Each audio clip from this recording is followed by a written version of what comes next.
Hello, everybody, you and all you gaggle of geese people. Welcome to another episode of Anitube Digest, episode 3, baby. The place to hear about the most Anitube of Anitube videos ever made, according to me. This week, I'm highlighting videos from August 4th to August 10th, 2024. And from a duck pond, no less. Look at everybody. Look at everybody being here. So, while I enjoy these lovely, lovely beings, how about we get started with our first video of today? My arm wants to be its own thing.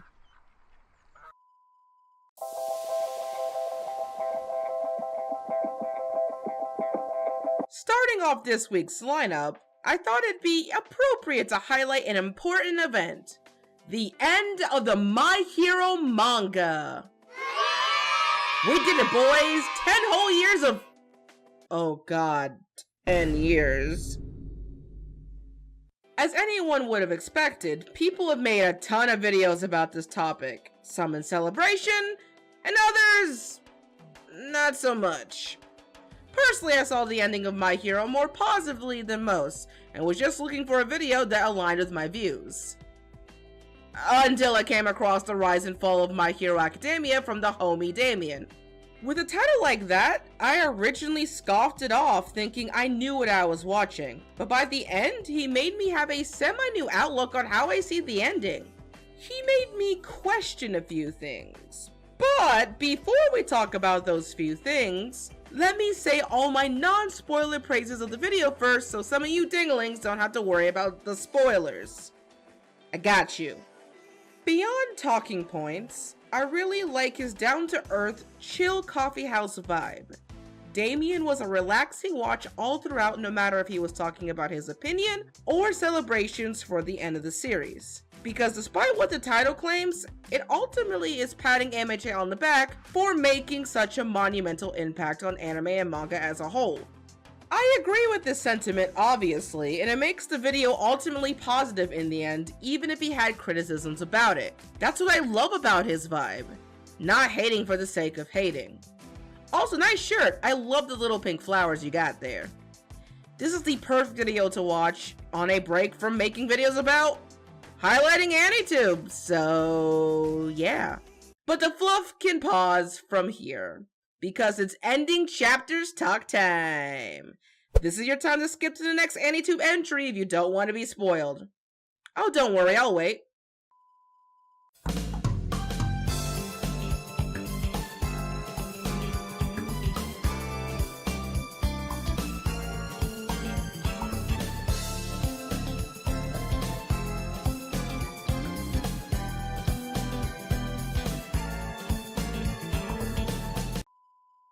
Okay, so as I said before, I originally thought that MHA's ending was alright.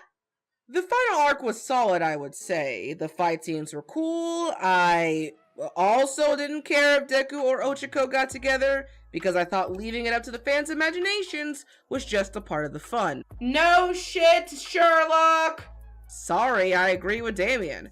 I never saw the shipping as an essential part of the show for me. I also think him becoming a teacher was a perfect fit career-wise. You know, as a second career outside of his hero work, and this is the stipulation I had with the epilogue.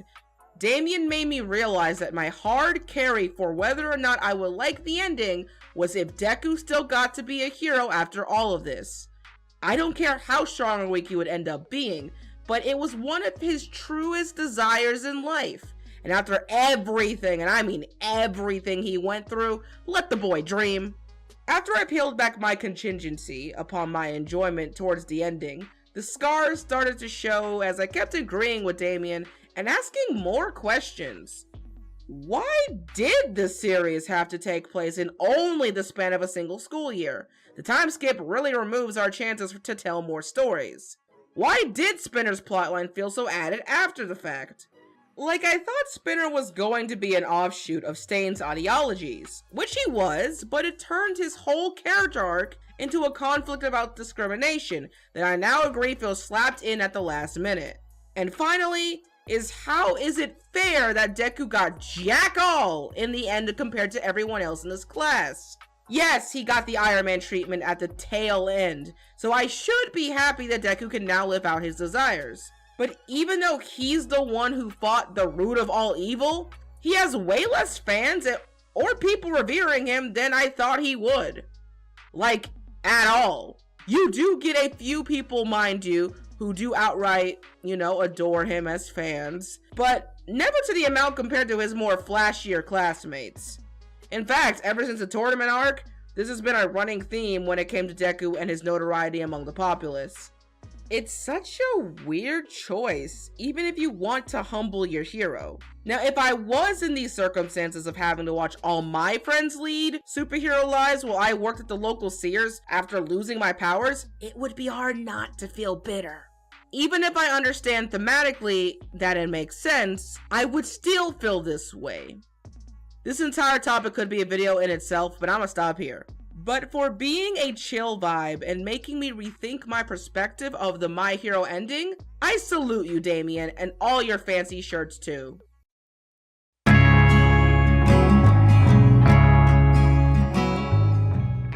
I picked this next video solely because the title was just that interesting. Antoagonish's "You Wouldn't Want to Date a Slime Girl" makes me want to be a bit cheeky, like a debate student too cocky for his britches. Okay then, why shouldn't I date a slime girl after all? I asked from my oh so clever podium, in which after watching this video I can say, damn, I am buckled up for this ride. Oh, and a fun side quest, count how many times he changes shirts, it's pretty neat. I like how Antoagonish was methodical in his explanations about the slime girl. The lore in Mythos was surprisingly insightful. Algae, mysterious purple goo from the sky, 1958's The Blob, and the progression goes on and on until we get where we are today. Cute anime girls who are cool to the touch. Now I tried to put myself in the shoes of a slime girl enjoyer since I'm a Brielle is not my first pick for romantic partners. I truly wanted to get into the vibe of Jello and try to understand Ant's calm words among the radically cinematic music that honestly didn't match his quirky demeanor, but also does at the same time. Basically, if I liked slime girls, did this video help me answer the age-old question of, was it worth it? I don't know anymore. On one hand, they come from terrifying amoeba monsters that will never stop consuming in their wake, and on the other hand, in Japan, the slime rose to popularity thanks to the cute designs of Akira Toriyama. Does the cute factor separate them enough from their original counterparts to become dateable, or should one just not stick their dick in jelly, potentially melting their flesh away and have a nice day? And that's for all y'all to decide on, so I'm not gonna get into that. But good video, Antoagonish. Thanks to you, I am well informed and not sleeping tonight, for I need to scrub down my bathroom from any possible soap scums turned jelly.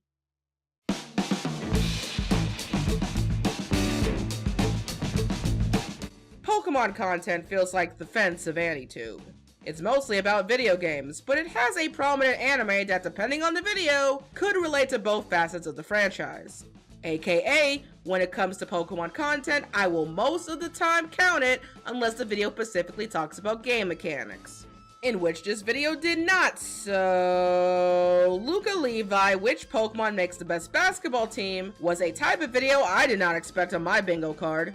Did I understand even some of the basketball terms? No. Do I have an interest in the sport? Also no, but I was entertained regardless because of Levi himself. I wanted a fun video to watch on my off day, and he provided through casual commentary about basketball positions, a long list of honorable mentions, and a more than occasional moment where he put up the wrong Pokemon. Silly Levi, that's not a Durant. I'm not gonna lie, I think he did it on purpose, but I can't say for sure. Side tangent time.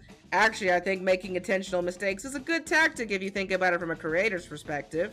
I do it too. Sometimes I think it's funny and cheeky to purposely put harmless slip-ups in the editing process to get people to make comments. It's subtle, can add personality to a work, and gets people's attention without extra effort. Of course, if one does it too many times, it can be annoying for the viewer, so be careful with such a power.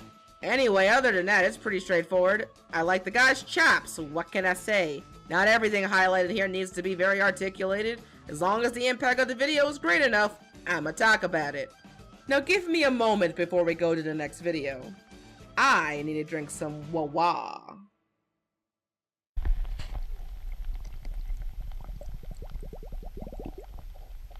Like the last video, I also watched to find the answer laid before me. And that question was, what's the best anime to watch with your mom by peytalksanime? Using FreeRen as a framework aside, I like recommendation videos that get a little introspective. As an older anime fan now, I feel that we as a community need to get creative in how we invite newer fans into the fold. Back in my day, there was the list of anime you needed to watch before you died. Anyone else remember that? FMA, Trigun, Bebop, Ghost in the Shell, etc., etc. Some people had variations of said list, but the format was ironclad.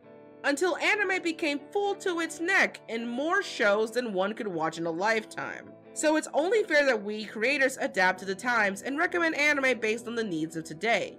One need I believe this video tackles well is how to bridge the gap between anime fan and parent. I, for one, am still trying to help my mom understand the medium without it devolving into a talk about degeneracies. One reason Pei celebrates FreeRen being a great anime for moms is because it subverts the anime trio, a point in FreeRen I never thought about until it was put on my radar. It's a simple change, but by having female leads of FreeRen's caliber shine, it's definitely a nice gateway for a seasoned anime vet like me to get into the show from a new perspective, so I wouldn't be remiss if older women liked that aspect too. What I really love about Pei's videos, however, is how personal it feels, how warm it feels. All the reasons they give on why FreeRen is a good mom's anime comes from the heart, and you can tell. I like when creators talk about the reason they make the video in the first place, and that last section really warmed my heart. The lo-fi background music feels deliberate, and I just enjoyed the smooth pace all throughout. It makes me excited to comb through the rest of his FreeRen videos to see what other insights I can glean from them. But for now, I feel that if you want warm content and more recommendations to give to people outside of the anime sphere, Pei has got you covered.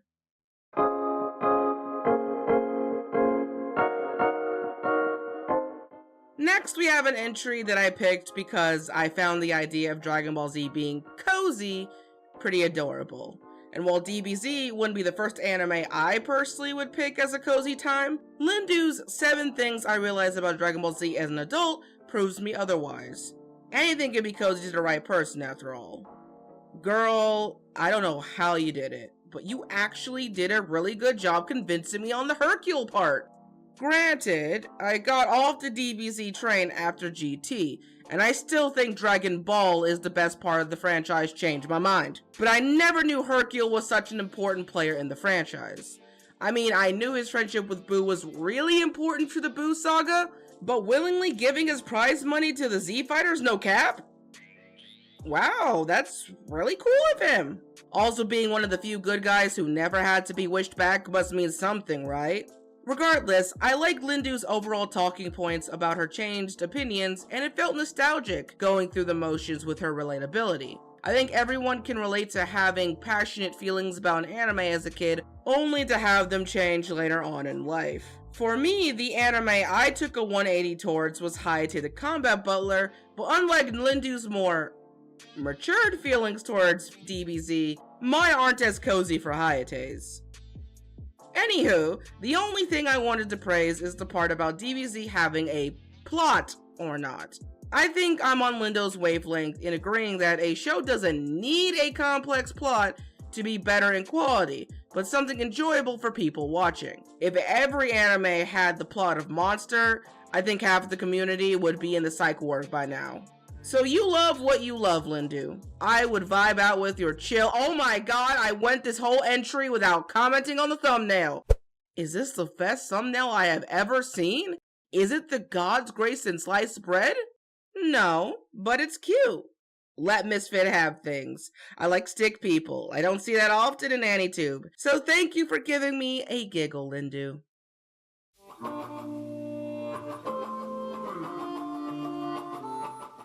Man, God really spit on Subaru with his birthday being April 1st, huh? Also, when the fuck was there a what if about gender bent Subaru? And why haven't I gotten on this train yet? This is going to be a good one. Time for another edition of Misfit saw a creator she's already subscribed to post the videos and she wanted to talk about it because she's biased. But seriously, NatalieXHunter's Why Subaru Wouldn't Work as a Female Character, no spoilers, is well, that, a character piece on why ReZero Subaru wouldn't work narratively as a girl. One reason I love Natalie's content is because she makes me think. Also, because of the voice being smooth as butter. It's not an opinion, it's a fact. Go try out her Natalie Narrates channel, shameless plug, not shameless plug. Okay, I'm done simping. Off topic. In the first part of the video, she makes a good observation on the potential outcry Subaru being gender swapped would unfold in terms of sensibilities. It might be unfair to an extent, but people might find the devs femme Subaru would go through to be overly sexualized, shocking, and even misogynistic, and a weird double standard when it comes to girls in media. Of course, that has no semblance on Natalie's overarching reasons for why it could break the plot, but I appreciate the extra layer of semantics that entails when going through a full gender swap AU. And let's not kid ourselves, if there was a super secret sisterhood version of ReZero's anime with everything intact except swapped genders, people would get political really fast. I'm glad we aren't in that timeline. As the video goes on, we get the real meat on what Natalie's argument entails, that a female Subaru would be in clash with the show's core themes surrounding the expectations of being the man. Which, I know, I think anyone can understand that a story tailor-made for a certain type of character would be hard to salvage if you change something pretty obvious. But I like how Natalie explores the concepts of when it's important that a character be who they are for their story to work. An example, she mentions picking a character in a video game to play, and how no matter who you become tends to not really matter on the story's themes or plot, therefore it can still work thematically. But in ReZero, how Subaru expects himself to carry himself as a man is paramount for his growth and what his journey means to him.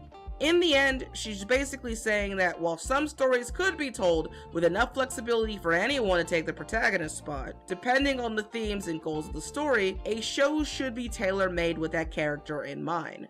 But it's still fun to think about the what-ifs regardless. Natalie's always had a great sense of scope in her videos, explaining bigger concepts and why things are the way they are in anime.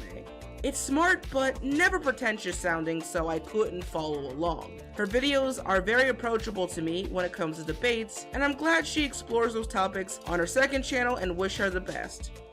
Haha, I lied, the simping doesn't end! That's the point of this series! Ha ha ha ha ha! My voice is going out.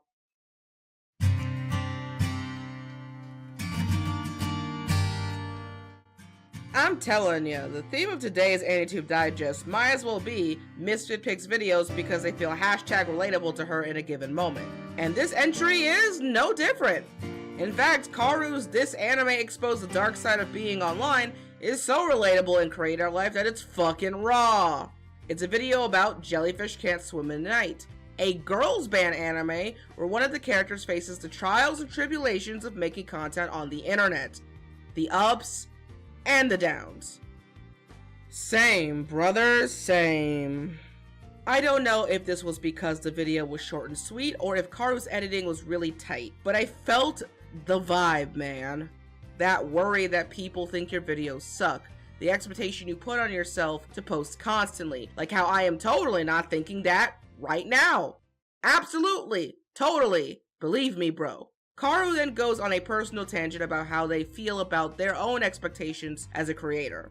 With more than 100k subs, one can forget sometimes that even with success, people just don't stop having problems. Anyone can relate to that pressure that videos got to have meaning or some levels of professionalism, when at the end of the day, People subscribe because you are doing something they like, and as long as the you who is doing something keeps going, then there will always be room to grow, whether that be literally or holistically, and I really want to thank Karu for telling their feelings.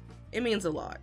For me, I fear time and analytical content. There was a time I really tried hard to make something more analytical because I thought it was the trend at the time in order to make people watch me more frequently. And to this day, people say I suck at it.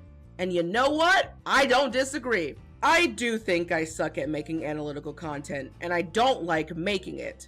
Reactionary reviews and recommendations are my bread and butter, but of course with the winds of change in how people consume anime and manga, I was scared the time to adapt would not be on my side. It took me a long time to even consider that there can be a way I can carve a niche for myself. I just need to evolve my content to what I think will work for me and for people who want to watch me. This series, spoiler alert, is in fact one way to teach myself some time management while I keep evolving my content of bringing anime to the table. Karu's words hit me deep, as I felt really in tune with what he said about accepting how one creates and coming to terms with that. Will I come to terms with how I write? Maybe one day, but for now, I want to say I'm happy this video came into my view. It's beautiful, full of heart, and despite what he says, might have a little heartfelt helping of gay. Yes, yes you are. You are a cute little patootie, yes.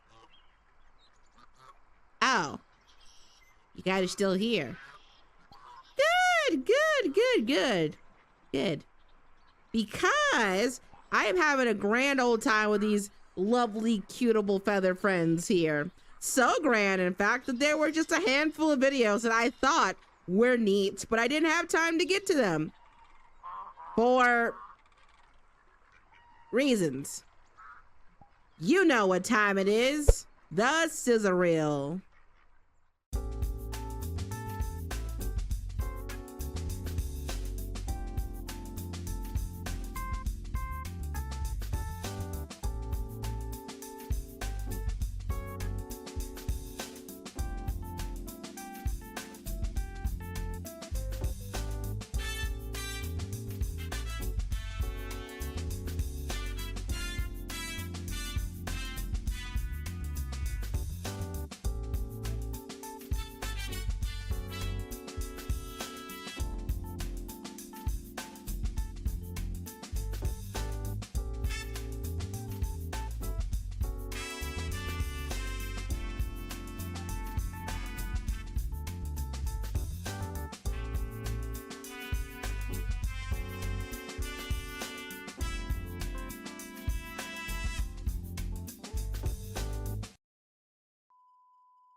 CJ Dachamp's Light Yagami, Anime's Deadliest Serial Killer 2, is a video that straight up made me go, how come I'm only getting to this channel now? This is a fun repackaging of Light's time as Kira. Excellent presentation. I love when we delve into the manila folders and keep track of the strange events in the anime with equal levels of funny editing and equal levels of hilarious hood comedy. God, I felt right at home with his tangents.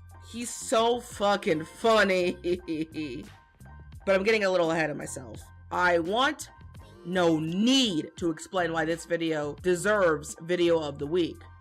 1. It got me to appreciate a reaction style video, which is still debatable depending on what you deem reactionary. Personally, I do for this particular example because he's not recommending the anime, it's not an analysis with a point to be made. It sorta reviews Light as a serial killer, so there's that, but the point of the video seems to be to joke around and have fun, and I love it at its 30+ minute core. Obviously, if you think otherwise, let me know in the comments what you think this type of video is, but either way, CJ's video is very transformative. It felt like I was experiencing Death Note all over again, but from a funnier, compact, and impactful way. Which brings me to reason 2. It made me think about the little things. Like, I've never noticed that reporter on the criminal screen, so I wonder if a lot of the reporters were switched with convicts at the time, or if Kira really did kill a bunch of critics. Or the fact that Misa halved her lifespan twice? What the fuck? So let me get this straight. Every time you forget and re-remember the Death Note, you have to remake the deal while the consequences of the first deal are still in play. That's wrong. Freaking wrong. There are other thoughts I had thanks to watching this video, but I don't want to be here all day and I got some nuggies in the air fryer, so let me just say reason number 3. I appreciated how genuine his flow was. Which means it's time to pull out the as a black person card that I've been saving all summer. Please don't cancel me for the following point. I'm trying my best to articulate my thoughts in a meaningful way. Don't at me, please. As a black person, I love anime. A lot of us black folk like anime in this community. But man, I personally have a hard time finding a video entertaining when the dialogue is only spectacle and no substance or authenticity. Like when people drop curse words or especially the Nakama word constantly with no rhyme or reason. It feels like they're just padding the runtime with words that may sound funny or cool when it makes the point they're trying to make lost in translation. And when you compare that to this video about a man who is true to himself, speaks true to himself, and still gets his point across, the results are night and day. But just in case my words are taken out of context, I want to clarify that no, I'm not saying people saying the word Nakama are bad or that it automatically makes the video's content bad. That would be stupid. Really stupid. I feel that, hey, if that's your prerogative, go right ahead and say the word all day, every day. Just be authentic in your speech. Own you. Own the word, my guy. People can tell between those who've said it their whole lives like it's normal and those who only say it for the street cred. Own up to the word you say. And don't only say it around certain people then pretend to never say it around other people, because I know some of y'all do that. Stop it. Anyway, that point went on for too long, and maybe it's just me on my soapbox, but at the end of the day, CJ, you are a real one, and I appreciate you, man, to my dying breath.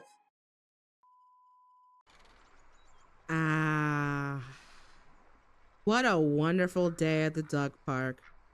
But I think it's about time to wrap things up here. There's only so many things you can do with these cute aquatic thespians. As always, links and mentions are going to be in the description below as for everything I've talked about today. This also, of course, would not be possible without the help of AnitubeList.com for its curating means and keeping things smooth and silk, because finding everything on today is just going to be a hassle without it. Like, comment, and subscribe for all that stuff to tell me how I'm doing. Are you liking it? Are you not liking it? Do you want more ducks? We can get more ducks. Of course, subscribe if you feel so inclined. And while you guys ponder on what to go for next week, I'm going to get some lunch. Not duck related. I just want to make sure that not duck related. That would be very awkward for this episode. So, yeah. See you next time.